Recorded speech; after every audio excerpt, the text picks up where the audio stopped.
What is up, guys? You guessed it, I'm Dan. I'm back with another craft brew review. Today I'm coming at you with double Founder's Trouble, guys. We're going with Blushing Monk and Rubaeus.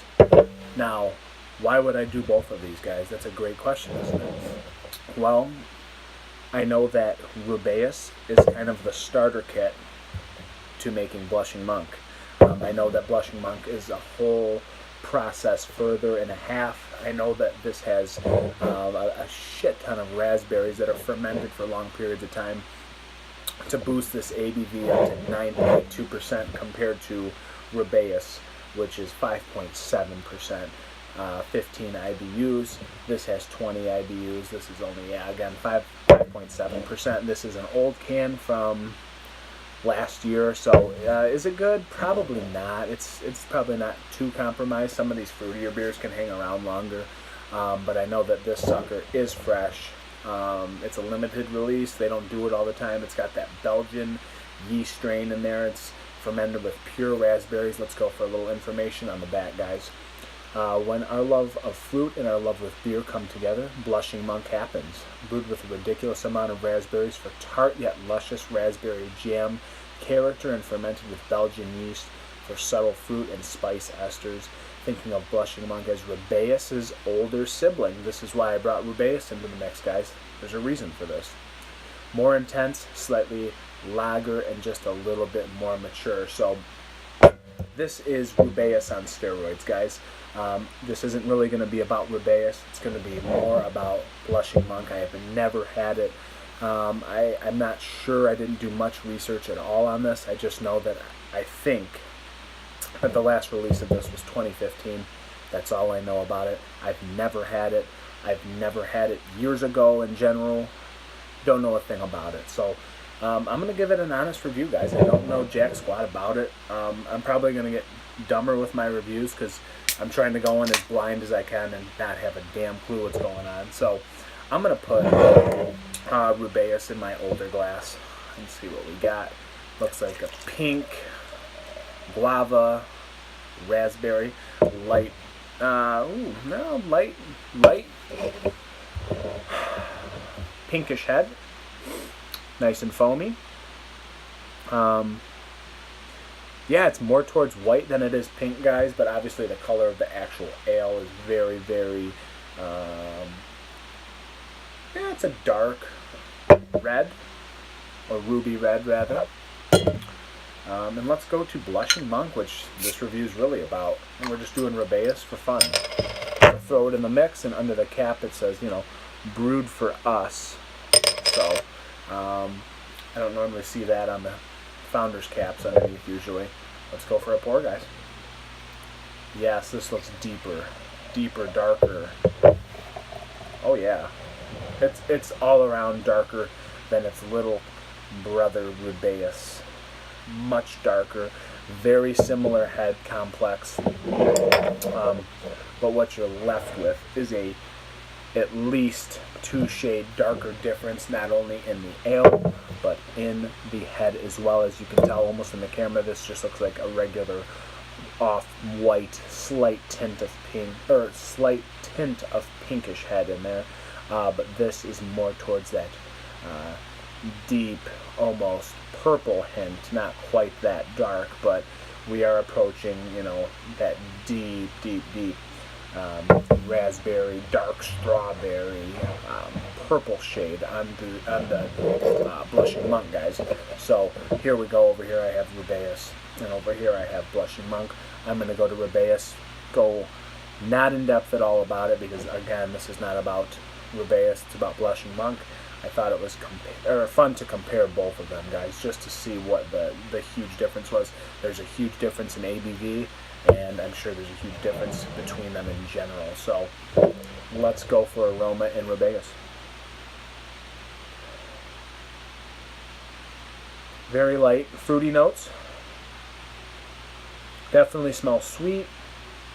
Definitely getting the raspberry. Yeah, guys, just smells light and fruity.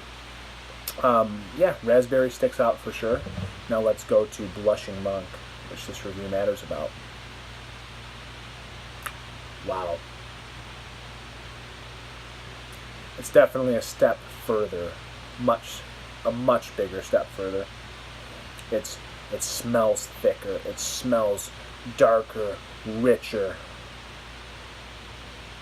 But I would have to say I don't get as much raspberry in Blushing Monk as I do in Rubaeus. Rubaeus is much lighter, cleaner finish, light fruit notes.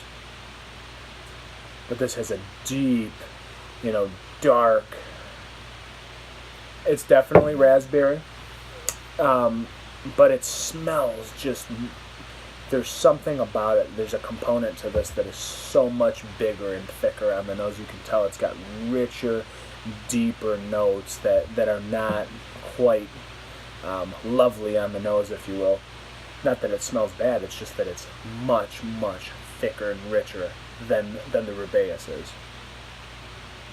It almost smells like it's an artificial, syrupy smell.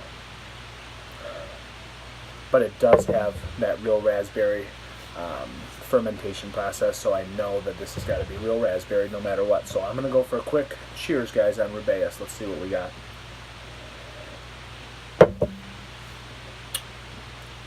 Yeah.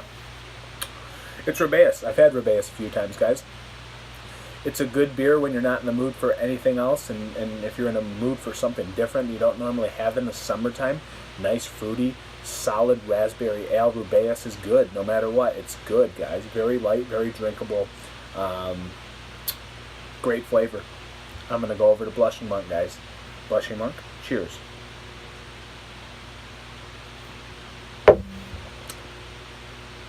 Oh, whoa, whoa. That has a big mouthfeel, guys.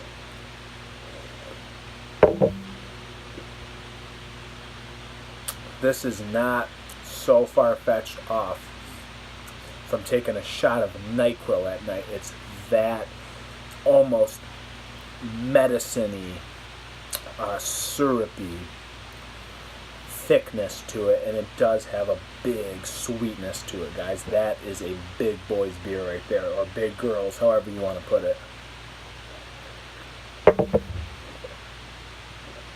Thick, syrupy mouthfeel. Deep, ruby, dark, pink color. Almost purple. Like, almost dark purple in the middle. And I'm getting that little, I just asked my buddy about Belgian esters, because I'm like, what the hell is that? Well, it's the remains of what the yeast strain was of that Belgian yeast, and it's the remainder, the aromatics of it. Those esters is what compromises that smell, and kind of that clovey, banana-y is what people usually affiliate with it. That is in there somewhat. It's not massive, but it is definitely noticeable. That Belgian yeast strain is in there, guys. 9.2%. I don't get very much of it at all. I guess that this was 6.5% maybe. But based on that mouthfeel and syrupiness, you can tell it's a big boy's beer. There's more to it than just that 5.7% over in Rubaeus. You can tell that this has got that thicker, deeper, richer mouthfeel, guys. It's a big beer, and it's showing with its mouthfeel, but not with the alcohol on the tongue per se, or even really warming in my chest.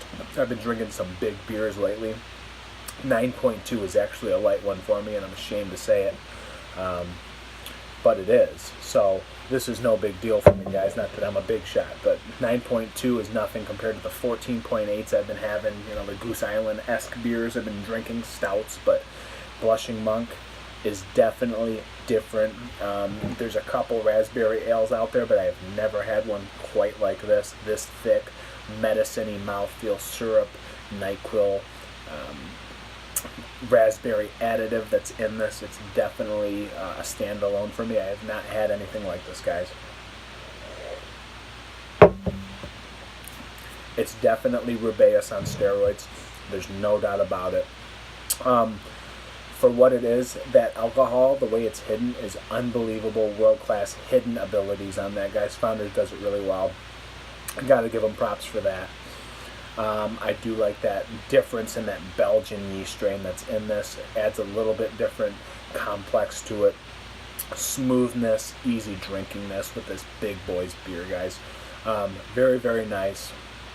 Although I'm not a fan of fruit beers because it becomes too overly sweet for me, this is somewhat drinkable besides that thick syrupy mouthfeel, which I'm not a huge fan of, but it is a very, very well done fruit beer, guys. A raspberry ale, rather, whatever you want to call it. Very, very good. It stands alone. You haven't had much like this, I'm sure, and I sure haven't. So for that, guys, since I'm not a fan of fruit ales, I'm going to go 3.9 out of 5. I don't want to drink another one per se, but it wouldn't be the end of the world if someone had Blushing Monk on tap and I was looking for a quick buzz. This is what will get the job done very quickly, guys. Not so shabby, founders. I dig it.